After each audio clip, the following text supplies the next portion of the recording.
And I really don't want to make any of this about me because it has nothing to do with me.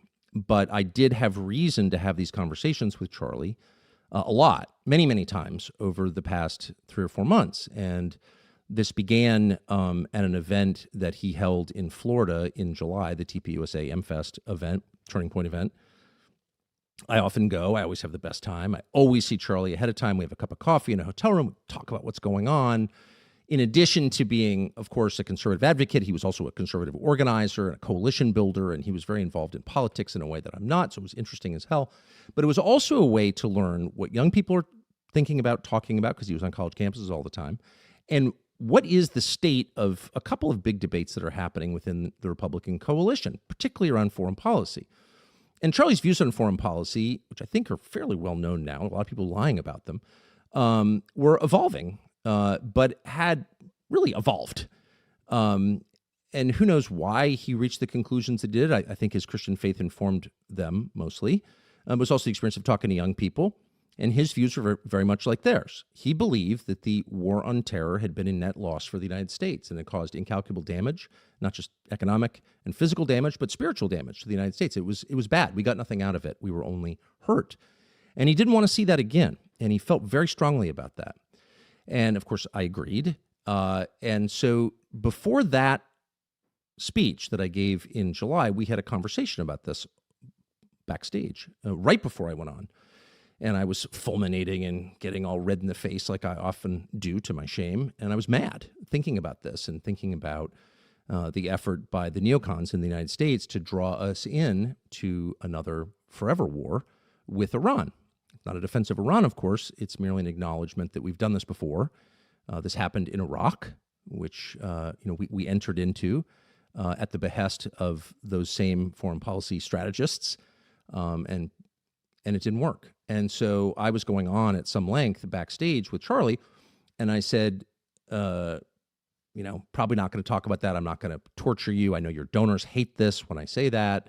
And also Epstein was in the news, and it was clear to me that, Epstein's probably not like a Mossad agent or something, but Epstein clearly had contact with Israeli intelligence and American intelligence and French intelligence, but the only one you're not allowed to talk about is Israeli intelligence. But it seemed true to me, and I had done some work on that. I knew a bunch of people pretty close to that story, so I thought that. And I said that to Charlie, and I said, but I'm not going to say that because I don't want to make your donors mad. I know it's just going to be like an endless flurry of text telling you to stop or you're going to lose a bunch of funding. And he looked at me, I'll never forget it, and said, go all the way. Do it. Go all the way. I said, man, a lot of things I can talk about. I don't need to talk about that. And he said, do it. So I did it. By the way, I think that conversation, he had a mic on, and so did I. It probably exists somewhere on somebody's server, but that's, I think, a faithful rendition of what he said. And by the way, I'm not trying to blame him for my remarks. You can agree or disagree with those remarks, but I'm saying this only because I was shocked and sickened by the reaction of the ghoulish and really repulsive reaction of the Prime Minister of Israel, Benjamin Netanyahu, to Charlie's death. Basically made it all about him and all about his country, immediately trying to take the energy, the sadness, the grief that people felt over Charlie's murder and redirect it towards support for whatever project he's involved in. And by the way, Benjamin Netanyahu is not the same as the nation of Israel at all. Bibi is despised by many people in Israel, and if you know people who live there, you know that that's true. There are huge divisions within the Israeli government. I mean, there are certain parts of the intel world in Israel that do not support some things that Benjamin Netanyahu has done recently. So it's not the same as attacking Israel, attacking Bibi, but I don't think I've ever seen anything lower than his attempt to hijack Charlie's memory and use it for his own political ends, particularly because what he said was completely untrue. Charlie didn't hate Jews. He loved Jews. He had tons of friends who were Jews. He loved the state of Israel. He loved going there. He did not like Bibi Netanyahu, and he said that to me many times, and he said it to people around him many times. He felt that Bibi Netanyahu was a very destructive force. He was appalled by what was happening in Gaza. He was, above all, resentful that he believed Netanyahu was using the United States to prosecute his wars for the benefit of his country, and that it was shameful and embarrassing and bad for the United States, and he resented it. Didn't hate Netanyahu, He wasn't out there with a placard saying that, but he certainly expressed that to me and a lot of other people. And there's no question that Bibi's defenders on the internet will call me a liar or a kook, but that's a fact. And enough text messages exist that I think it can probably be verified in pretty short order. Not that it needs to be, because that is true. Shortly after that speech, there was a very intense attack on Charlie, and to some extent on me, not that I really noticed. But on him, I have no donors. He had $100 million worth of donors. And so, because he was involved in a different project from just yapping on the internet, which is what I do for a living, he was dependent to a great extent on his donors, of course. It's a nonprofit. And they went after him and tormented him. Not all, of course. Many were supportive, but the ones who were offended by my speech, and there was a small, very intense group who were, tormented Charlie Kirk until the day he died.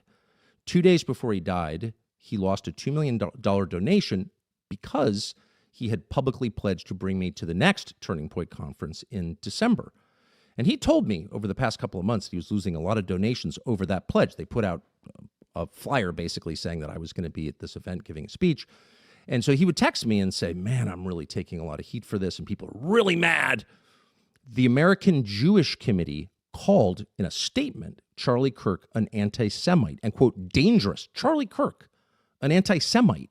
Yeah. He was not an anti-Semite. He was the opposite, and he was not dangerous. He was a great lover of people and a purveyor of peace. He was the opposite, and he was very stung by that. Those of us who've been called names for a long time are a little bit harder to offend. Charlie was deeply offended by that and expressed some of those feelings on Megyn Kelly's show and in other places. But that did not let up. The reason I'm telling this story is because he called me and then came to see me at my house about this topic. And I said to him every single time, look, I've got my own way to communicate my views. This is actually not the most important issue to me. There are lots of things I can talk about. I don't need to come to Turning Point. I can take a year off, no problem. I hated seeing how much he was suffering, the hassle he was getting from people, and I was being attacked too. By the way, it was a huge effort. I wasn't fully aware of it, actually, because I don't go online that much, but there was a huge effort by people, some of whom I know and have helped, and like Seth Dillon at the Babylon Bee, for example. Someone who had his own problems with free speech, who was famously canceled. And I like Seth Dillon. I had him on a couple of times. I had dinner with him to show support. Seth Dillon was out there demanding that Charlie Kirk take me off the roster, pull me off stage, because I had said things that Bibi didn't like or that he didn't like or whatever. Shocking that someone whose whole persona is wrapped up in the idea that we all get to speak, and if you don't like it, make a more compelling case, that person and many others like him were advocating for me getting pulled off the stage because they don't like what I'm saying.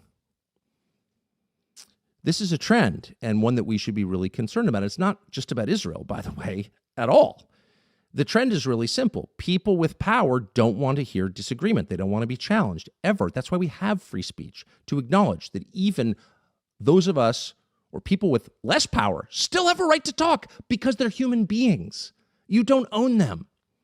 So time after time, Charlie would call me or come to see me and let me know, wow, or show me text messages. These people are really mad that you're speaking. And I would always have the same thought, like, I feel pretty moderate, actually. I've never been an Israel hater. Obviously, I'm not an anti-Semite. I just don't want more wars, and I don't want a foreign country humiliating my country and telling us what our laws have to be. I mean, this seems like pretty basic America First stuff, and he would say, I totally agree with you, but they want you off the stage. And I would always say, no problem. And he would say, no, it's important. It's a matter of principle. I want you to be there. Great. By the way, I'm not accusing anyone of being involved in that murder. I'm not trying to mutter darkly or imply anything. There's a lot we don't know about who murdered Charlie and why, but I don't know, and I'm not going to pretend that I do. But I think it's important to say that out loud because it's a fact, and there are many liars out there trying, Bibi Netanyahu, number one among them, shamefully, who are trying to distort the truth, a truth that I know and can prove. And the last thing I'll say about Charlie is that his views were changing on topics that had nothing to do with foreign policy, the famous kind of red line, third rail, can't talk about it. But it's possible that the subject that makes people even madder in Washington, New York, and LA than having non-conventional foreign policy views is having non-conventional economic views. Man, they really don't like that at all. And Charlie's views on economics and on the way that wealth is distributed in the United States were changing fast, really changing fast, and hardening. Not because he was a socialist, hardly. He was about as much of a socialist as I am, not at all.